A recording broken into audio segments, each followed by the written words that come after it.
of exposition will be opened in this screen, I hope, in 23rd. Yeah. And here is the enter.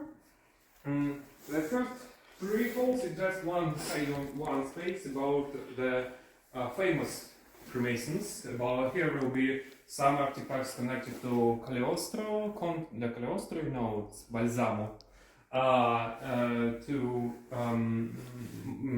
For instance, Mozart. He's resigned from Swedish lodge. His personal signature in ritualic form in a Swedish lodge. He visited Swedish lodge and left his signature in the book of Swedish lodge. Yes, I learned today in the House of Black Hats that a lot of very famous composers were here in Riga, even actively composing. I was surprised. Yes. It was so many. I mean, it's clear that the city has a long German history, but I didn't know that so many musicians Composers, enlightenment figures like Merkel, for instance. You know, here is not far from here Merkel Street, and we'll explore that a diploma from Merkel. We have a copy of this diploma because it's just one piece in Riga archive, and they let us to make the copy to show the one diploma of with signature of Cagliostro and another personal diploma of Merkel. You know, it's a very important enlightenment figure here. He is the author of the book Latvians, about a very kind of slave role on low-class Latvians, and he was out from Latvia after that and had to go to Germany to Herder. He was he was from Lodge Amalia. It was like one cycle of enlightenment figures connected to Freemasonry too. Here will be a place with an interactive panel about Freemasons, about famous Freemasons, include big figures from Russia like Kutuzov and so forth, for instance,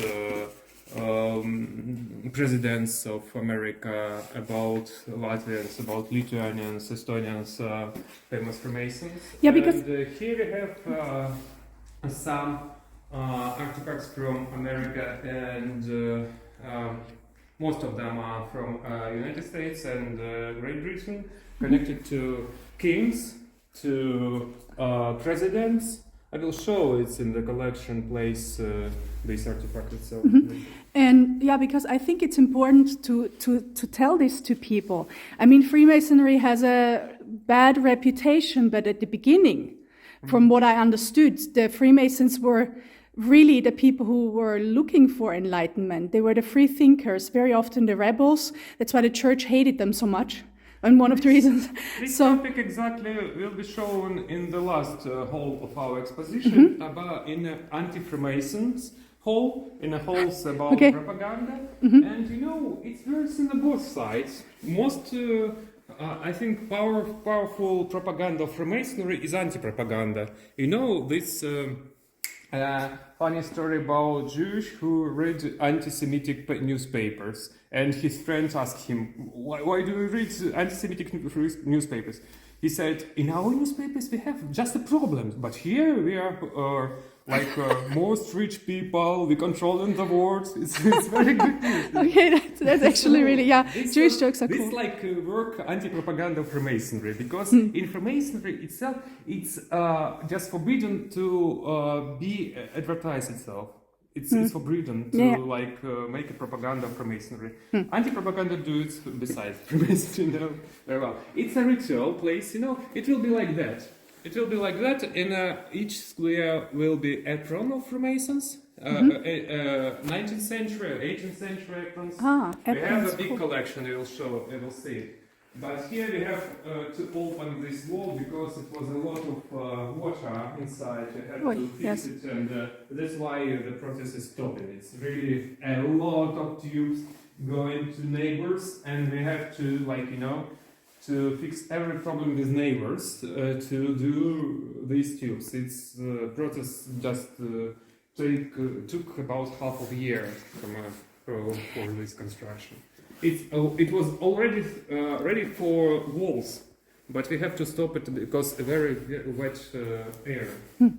It will be a very big thing here. It's a tracing board, 5 meters covered. And but this hall especially for roots of Freemasonry. Here will be the books of epoch before opening of Freemasonry, because Freemasonry opened itself in 1770 and 18th century.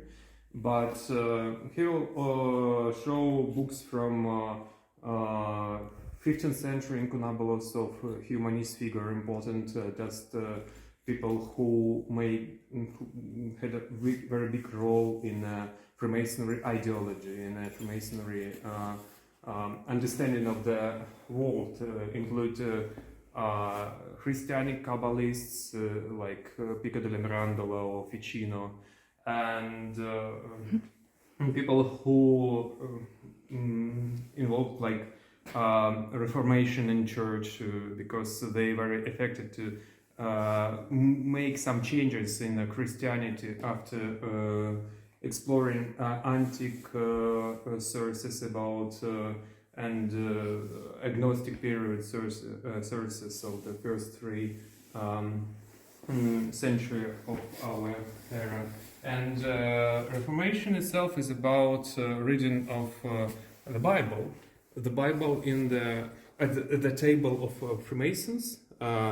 It looks now like a dogma, like a Bible, you know. But for those times, it was like a revolution because you can read Bible yourself without a priest. That was the meaning of Reformation. That's why a lot of Protestants connected to Freemasonry. The author of a constitution on Freemasonry, Anderson, he was a priest. He was a Protestant priest. So this is the next hall. It's my private place. I can show it. It's like a construction. Yeah, there is okay. a place of yes, office of prophecy. Yes, real it's office. my office. Okay. So, Oops. Wow. Here the first hall of history of Freemasonry already. It will be a lot of shelves because it's about 2,000 items we have here in exposition, and it was very big problem for our architects. It's very good architecture bureau. Here they just push me all the time to make a low objects for exposition, because 2,000 for 300 square meters, it's a lot. But I asked them to make this like hiding shelves for the deep excursion, you know. We can do a 15 minutes excursion, no, not 15, but I think half an hour. It's like a most quick excursion. But the deep explanation, well, everything, it will take 2 hours, I think, because we have a lot of things. It's a second hall of history of Freemasonry. It looks like that. Here, a little bit big glass. Here with the costume and like natural clothes of ritual clothes of Freemasonry. And here it will be a whole of anti-Freemasonry about a first bulla of papal bulla of Clement XII against Freemasonry, and I will show these objects to you. It's with a mirror. It all will be like covered by mirrors, like, you know. And yes. Oh. I see. Yeah. Yeah. And here is a carpet to avoid your stress after exposition. You can take some water here. Because Freemasonry was started in a pub, in a Gridiron and Goose pub in London. It's in the yard of St. Paul's Church. It was established Great Lodge of England, of London, of England, in 1717, and the pub was called Gridiron and Goose. And Freemasonry starts from the pub and will be finished in the pub. Not finished, but continues. So, hold the place. 5 minutes later. So can I ask, how long have you been collecting on this? This is your private collection. Yes, it's my private collection, and it was quick because I have asylum. I have a Lithuanian asylum because I left Russia in 2013, at the end of 2013, and got asylum in Latvia, political asylum. And I have to leave Russia without anything. I left in Russia everything. I hadn't chance to make a collection in Russia. You know, you can feel it. Being in Russia, you can feel that you can collect. You have to be very mobile because we were in like political activists, anti-Putin activists, and it was like very difficult to live with things. Yeah. And when I found a stable place here, I began to make this collection and to collect these things, and it started in 2016 with my marriage and my travel to America. I bought this jug. Here it is, a very spectacular back. Just for $60, this jug. It's magic. It's 19th century Masonic jug for the water, for the gap. So it was start. But if you try to make your collection like in ancient times, before internet times, in a marché, like in a flea market, yes, it's absolutely impossible. It will be take 6 lives, not 6 years, because now the effect of opening of information with the internet affected to the things the same time, because these items was bought in some auctions in all the world that going online, and I have the search request in a dozen of aggregators of auction sphere, and it's about 50 request volts, and so I have about 500 mails every day with some things that connected to Freemasonry or some important figures of Freemasonry, and I got these things the sale just immediately. So it's interesting process to complete this collection. And do you have a background in IT, or how did you No, it's easy. It's easy to spend not a lot of your time to understand how it works, and it's good. So you see, like for instance, this apron. Yes. It's the most ancient apron of New York State. Wow. It belongs to a person who read for the first time the Act of Independence of America publicly. In the corner of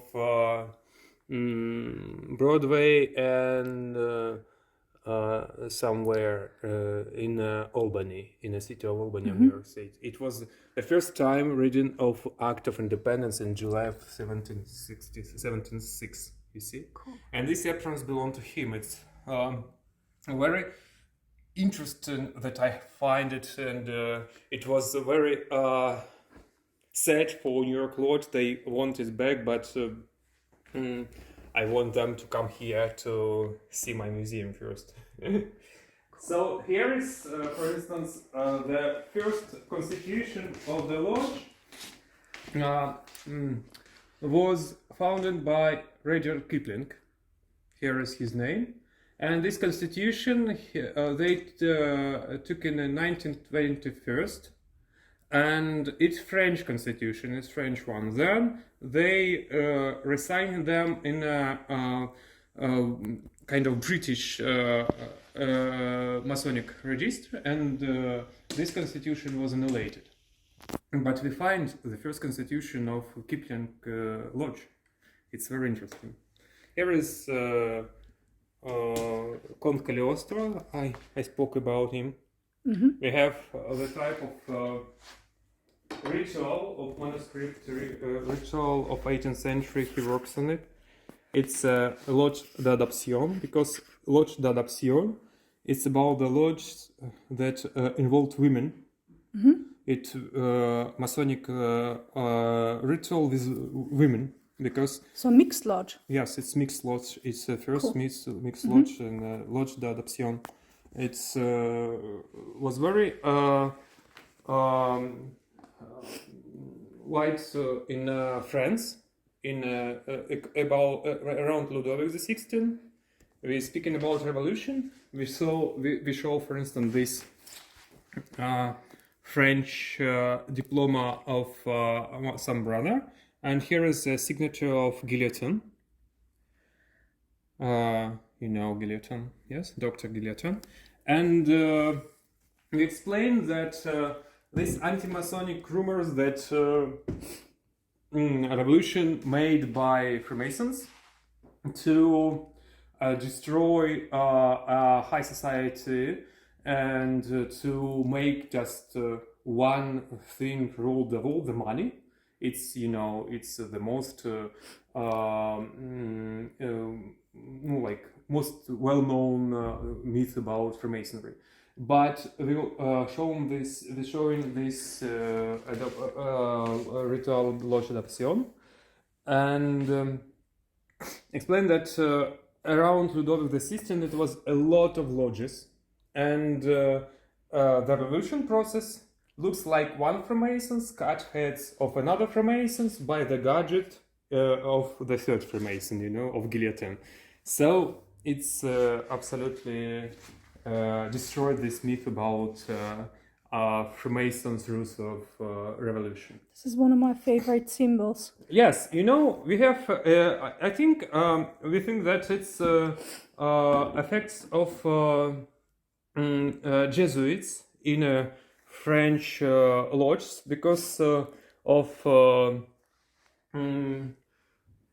this type of lodge that connected to Jacobists in the 1725. The first lodge was opened in France by Jacobites, and they you know, Jacobites, it's a Catholic pretender to the English throne. So yes, Jacobites. They suggest of Jacob, who was a Catholic pretender of the 17th century to English throne. So they had to leave England, and the Scottish Rite Freemasonry connected to this person, to Chevalier Ramsay. Chevalier Ramsay, here is Ramsay or Ramsay. It's a not Masonic book about like about voyage of Queen Cecile. But at the same time, in 1727, he worked on the ritual of Scottish Rite, because they want to involve Scottish to this Catholic pressure to England to support pretender Jacobites relatives to the throne. So we have here, for instance, that one of the first diploma with double-head eagle in a Masonic context. Here is double-head eagle. Yeah, I can. Yes. This is really hard to like. It's a first diploma with double head eagle in Masonic history. It's made in 1758. And we can find here that the very grand, master, the chief of this root of Freemasonry is Charles Stuart Edward. It's Jacobite pretender to the throne. And Chevalier Ramsay, he was a tutor of this pretender. And they connected to Catholic world include Jesuits. And it's big possibility that they affected to involved a lot of Christian symbols to here. Because here we have, for instance, the book of 1528. It's a beginning of the 16th century. One of the first edition of Harati flag with all young, first printers worked on this book. It's Eudokus body, it's Petit, Yagan Petit, it's now it's font, the name of the font, the size of the font, Petit, small, and Ambrose Gerard. So we have here the symbol of pelican feeding his youngs by his blood. You see the same symbol. It's a symbol of Christianity. It's a symbol of Christ. It's like about. It's feeding the kids. I thought it was because there is. It's a father pelican. He feeding his youngs by his own blood. No, there is another symbol in Gnosticism. It's a that's similar to this. It's a Rosenkreuz symbol. It's a symbol of the most high degree of 8. It's let's say it's a quaterm ord or 7th degree of French ritual. Here is a minute book of some lodge dropped in this ritual of in 1806 begin. It's a ritual de Cossé, but in a French system, it's fourth order. They have three degrees, like in symbolic Freemasonry, enterprise, fellowcraft, and buster, and then 4 degrees high, 4 high degrees. It's a 4th degree named Rosenkreuz degree and symbolized by pelican feeding his blood. But in a Scottish rite, it's 18th degree. You have here a lot of pelicans, for instance. You see the French and English.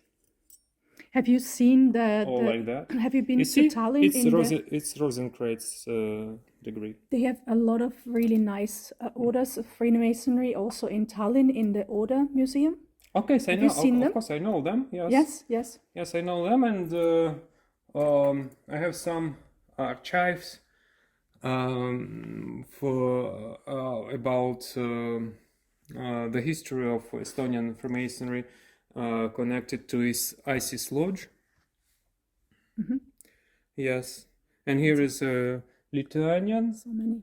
A lot of Lithuanian, including Latvian, modern things from the lodges. And just let me show you. Come on.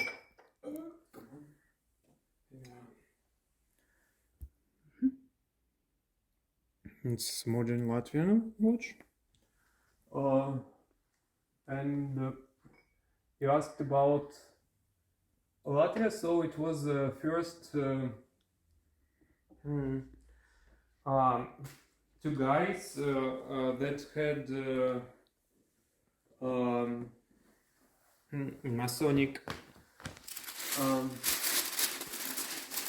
initiation in St. Petersburg in 1750, and they carry here the Freemasonry. But then it was a lot of German lodges and Russian lodges, and for instance, kind of lodges that was organized by Cagliostro sometimes. It's the lodge worked with Cagliostro in Mitau, was in Mitau. It's Jelgava now. It's about 50 kilometers from here. These masks are not Freemasons. It's masks of Odd Fellows Society.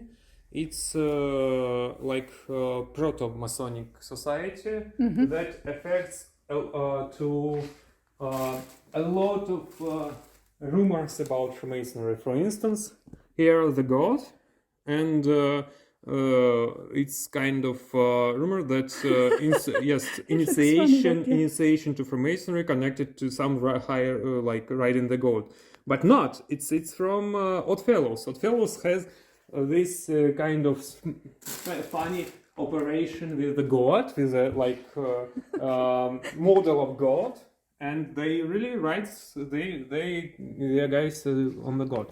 It's another thing. It's a charity sign, and here the process regarding this sign to the king of Sweden. Freemason. In Sweden, each king is head of Freemasonry, and it's I think Prince of Wales, yes, in England, presented this sign to the king of Sweden. I think my camera will die soon.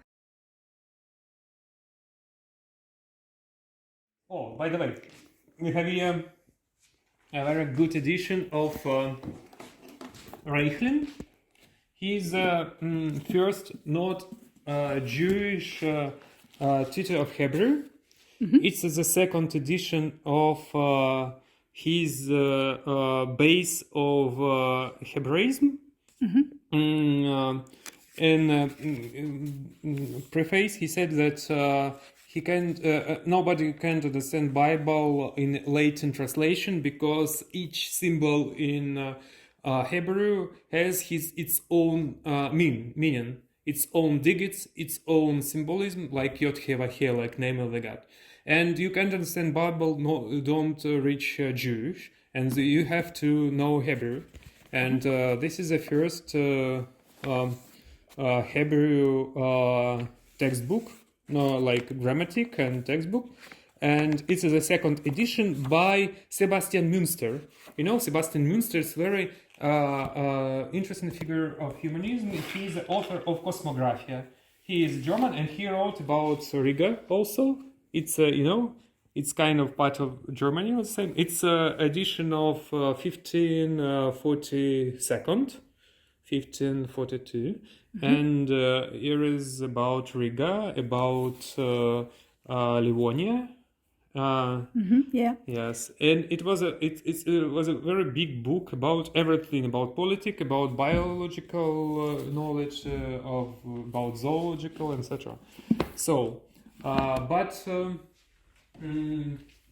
these guys, it's like a base of Freemasonry, and it was like a humanistic society for first 15, 16, and 17.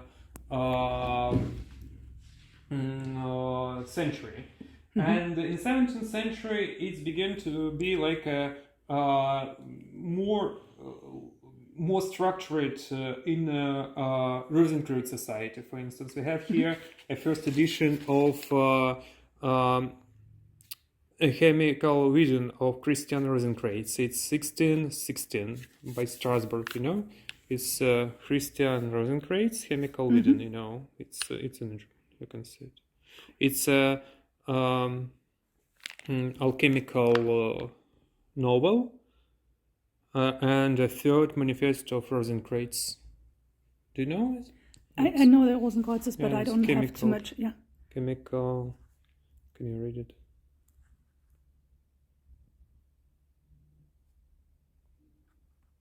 Yes, it's German. Yes. Chemical vision, Christian Rosenkreuz.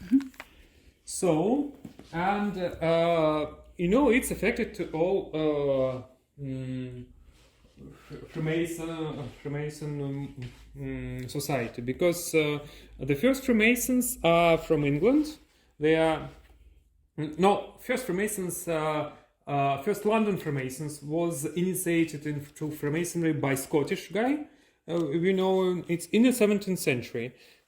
It's a before. It's Walter Raleigh. It's also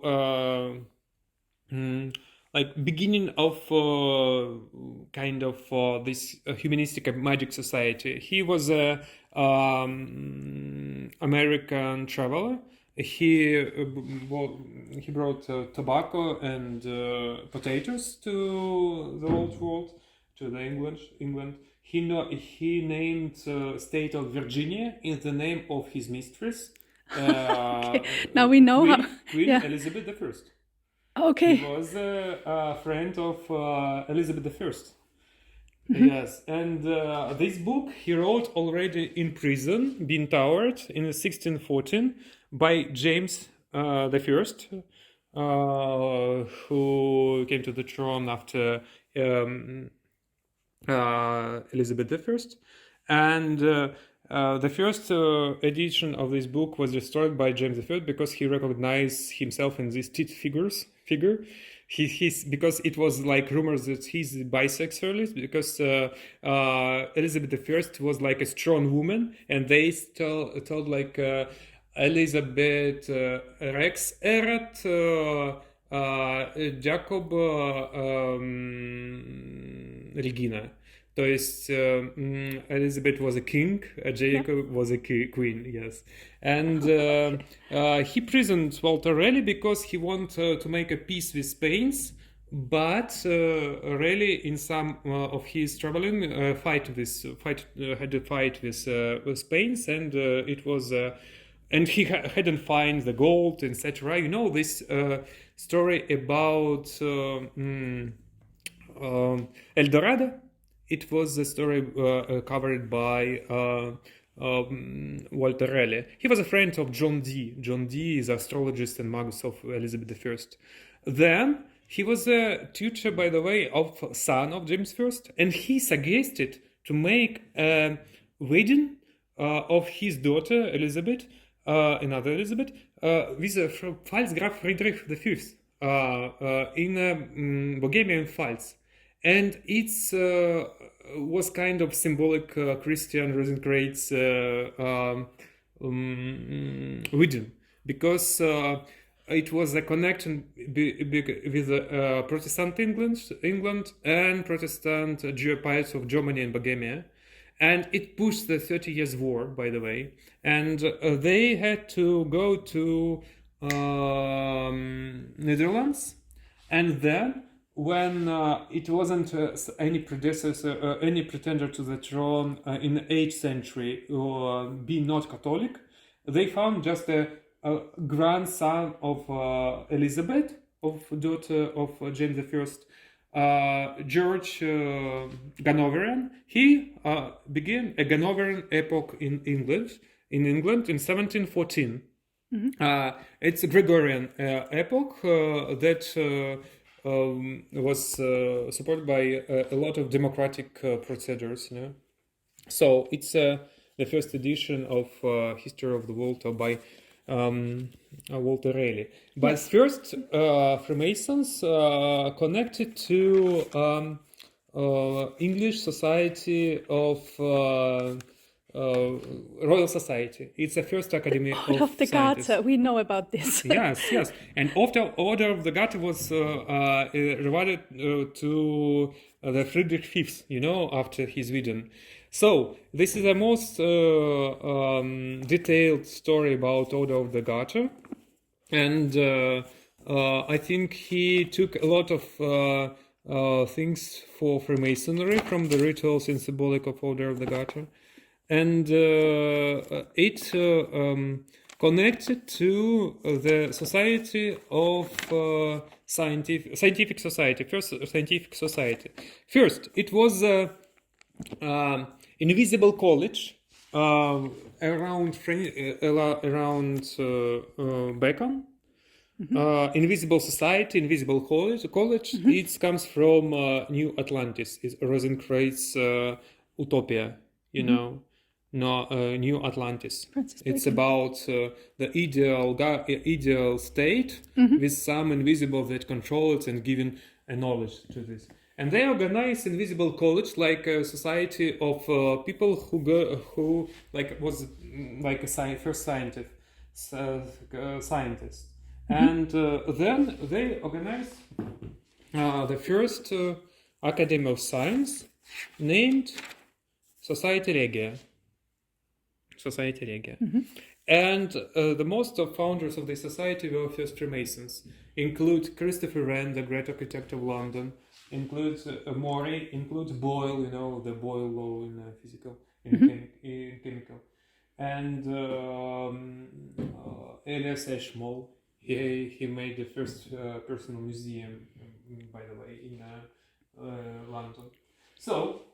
And then in 1717, already in 18th century, Freemasonry was opened, and after that they do a lot of rituals, a lot of orders, a lot of rules of Freemasonry. You know, here is, by the way, very rare book because it was edited in Riga, and you see here in German, yes, it's. Regards from the translator of this book, and we don't know who is it because he signed himself like translator. Because this time it was still forbidden because Freemasonry was forbidden in Tsar Russia, and it's a history of Freemasons by very important Russian historian Pipin. Yes, and I think it's signal exemplar because we don't know any other book of this. We know just one because the chief of National Bibliothèque don't know this book. We have just one exemplar of this book here. And about anti-Masonic stories, we have here another German things, by the way. Comme ça.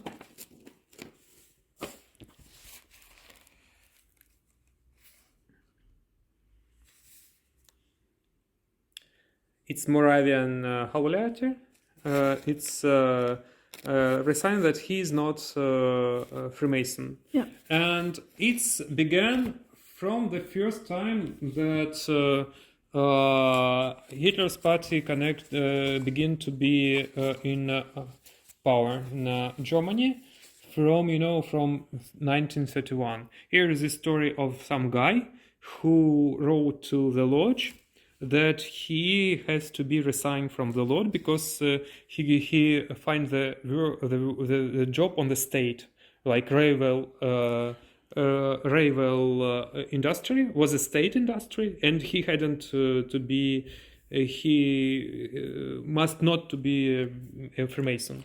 But wasn't Hitler at the beginning friendly or interested in Freemasonry? As I told, no, they destroyed all Freemasonry and they prohibited Freemasonry in 1933.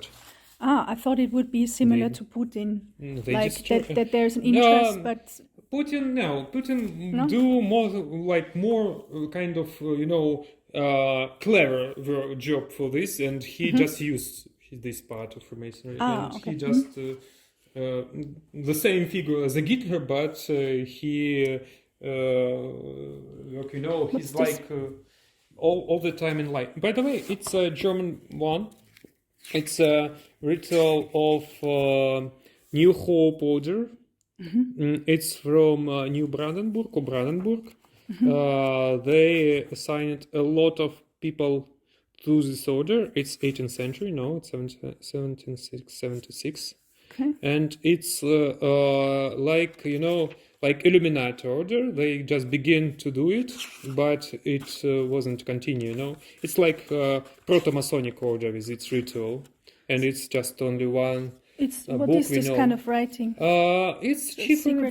We have translation of this Chiffer. It's very clear Chiffer. It's easy to understand. Okay. Yes. I have a lot of Freemason rituals, like that of 18th century in France, so Netherlands. For instance, it's the very early Freemason ritual from Netherlands of 1750. also manuscript. It's basically your objects are from all over the world, from the US to like Russia, Germany, Because yes, France. we want to show just history of Freemasonry, the roots of Freemasonry, especially because it's interesting to understand Freemasonry from its roots, like what's it about. Because nowadays we can see kind of some rituals, some people involved to Freemasonry, from kings to like regular people, but we can't understand what it's about. And Renaissance epoch, Enlightenment epoch, very clear can explain it to you what it's about. It's about understanding of our roots, of the roots of humanity, about roots about civilization, about reconstruction, antique knowledge. What the main job of Renaissance figures to find antique manuscripts, antique knowledge, to reprint it, to translate it back from Arabic, for instance, because it was destroyed by Christian, and its connection of chemistry and astrology, and because alchemy. It can be done, this opus magnum, in some occasional time. It has to be connected to moon phases, to some special days, etc. So it has to be based on astrology. For instance, some of early books here. It's Marsilio Ficino Florence. It's 3 books of life, edited in 1518, but it's incunabula. It was made during 15th century and printed in the beginning of 16th century. The 3rd book of life, it's Vita Celi Compranda. It's a life taken from the skies, and it's a translation of Picatris,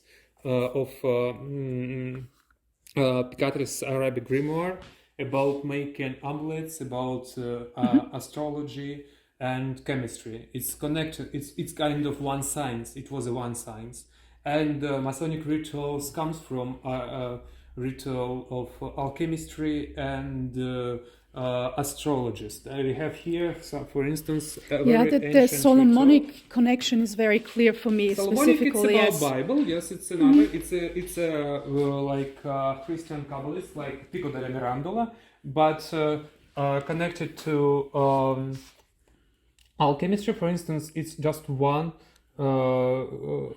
known ritual of Rose Rosenkreuz of 1763 in French. It's 9 degrees, and during this ritual they do alchemical works. They do universal menstruum, for instance, on the first with nitric acid and cuprum salt, etc. And it was really chemical works during the ritual. Yes, that is. And this ritual was taken by Johann Schwarz, very important German Freemason, through Riga to St. Petersburg, and they involved first Russian Freemasons to this ritual. It's very real ritual. Okay, so one question. What is Freemasonry for you? It's a knowledge. It's all very good optic to understand the history, because a lot of figures were in Freemasonry, and you can find the connections. My most interesting book for me, for instance, among this, like is here. It's history of contemporaries of Erasmus, and we can find a lot of people connected to Erasmus, and we can find that it's like a really society. It's connected society of humanities that search for new knowledges, for new understanding of the world, of understanding of society, to construct a new society, etc. And it begins from these times, from the 16th century, from 15th century, and it's very interesting process of it's a base of our modern life, because it's base of science, it's base of democracy, for instance. So it's the Freemasonry is a part of this process.